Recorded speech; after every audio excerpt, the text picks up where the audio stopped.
Universal human value শুনতে হয়তো অনেক বড় একটা বিষয় মনে হয়, কিন্তু আমরা ভাবলাম সেটা নিজেরাই একদিন করে দেখি। সেই উদ্দেশ্যে আমরা চারজন আসলের একটি মাদ্রাসায় যাই। মাদ্রাসায় যাওয়ার পর প্রথমে আমরা হুজুরের সঙ্গে কথা বলি এবং তাদের নিয়ে বাইরে যাওয়ার অনুমতি নিই। অনুমতি পাওয়ার পর আমরা সবাই মিলে মার্কেটের দিকে যাই।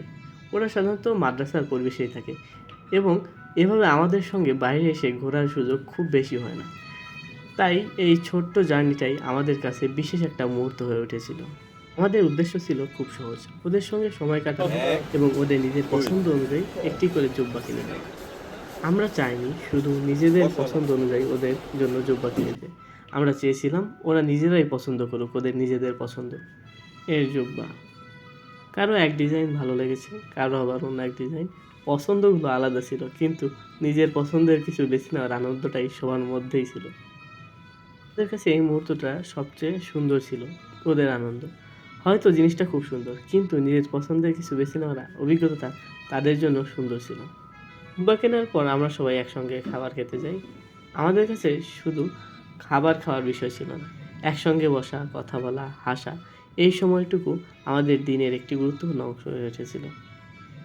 ওদের জীবনে খুব কমই এমন সময় এসেছে যে ওরা সবাই একসাথে এক টেবিলে বসে সুন্দর পরিবেশে খাবার খেতে পেরেছে। ওদেরকে এভাবে এমন একটি পরিবেশে এনে খাবার খাওয়ানোর অনুভূতিটাই অন্যরকম ছিল। আমাদের আত্মিক প্রশান্তি মিলেছে ওদেরকে এভাবে খাইয়ে।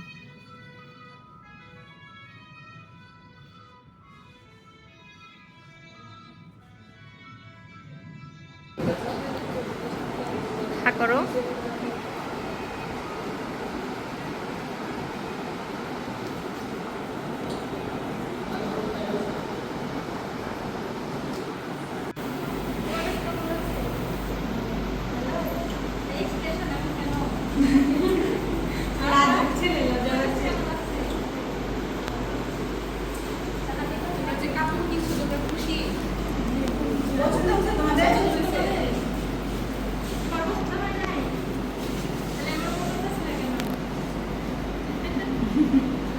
খাওয়া শেষ হওয়ার পর আমরা ওদের সঙ্গে একটু সময় কাটাই, ওদের সঙ্গে গল্প করি, কথা বলি, একটু খুনসুটি করি, একদম বন্ধুর মতো।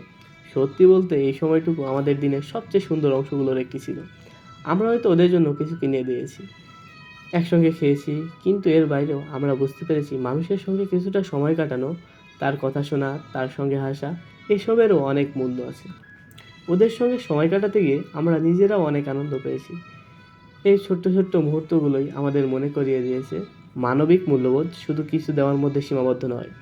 সময়, সম্মান, সময়, যত্ন আর একসঙ্গে আনন্দ ভাগ করে নেওয়াও মানবিকতার অংশ। তার পথে আমরা একটি কলার ভ্যান দেখতে পাই। ওদের চোখে মুখে কলা খাওয়ার ইচ্ছেটা বুঝতে পারছিলাম, যদিও কেউ কিছুই বলেনি। তাই আমরা ওদের জন্য কলা কিনে দিই। এরপর ওদের মুখের হাসিটা দেখে আমাদেরও খুব ভালো লাগছিল। বিশেষ করে ছোট্ট ওমর ফারুকের সেই হাসিটা আমাদের মনে দাগ কেটে যায়। সেই মুহূর্তে আমরা বুঝলাম কখনো কখনো না বলেও মানুষের মনের কথা বোঝা যায়। কলা খাওয়ার পর ওদের মুখের হাসি সঙ্গে নিয়েই আমরা আবার মাদ্রাসার উদ্দেশ্যে রওনা হই। দিনটা শেষের দিকে ছিল, কিন্তু আমাদের সবার মনে তখনও সুন্দর কিছু মুহূর্তের স্মৃতি ছিল। আসসালামু আলাইকুম, আমি আফরিন আক্তার মিম, department of genetic engineering and biotechnology থেকে। আমাদের আর্ট অফ লিভিং কোর্সের অংশ হিসেবে ইউনিভার্সাল অ্যান্ড হিউম্যান ভ্যালুস বাস্তব জীবনে অনুভব করার জন্য আমরা চারজন মিলে একটি মাদ্রাসায় গিয়েছিলাম। সেখানে আমরা 6 জন এতিম বাচ্চার সঙ্গে সময় কাটিয়েছি, তাদের কথা শুনেছি এবং তাদের জন্য জুব্বার কাপড় ও একবেলা খাবারের ব্যবস্থা করেছি। এই ছোট্ট অভিজ্ঞতা আমাদের শিখিয়েছে humanity is not about giving more but caring more. Compassion, sympathy, kindness and respects এগুলোই মানবিকতার প্রকৃত মূল্য। We may be different but we are all human. This was our small step toward humanity.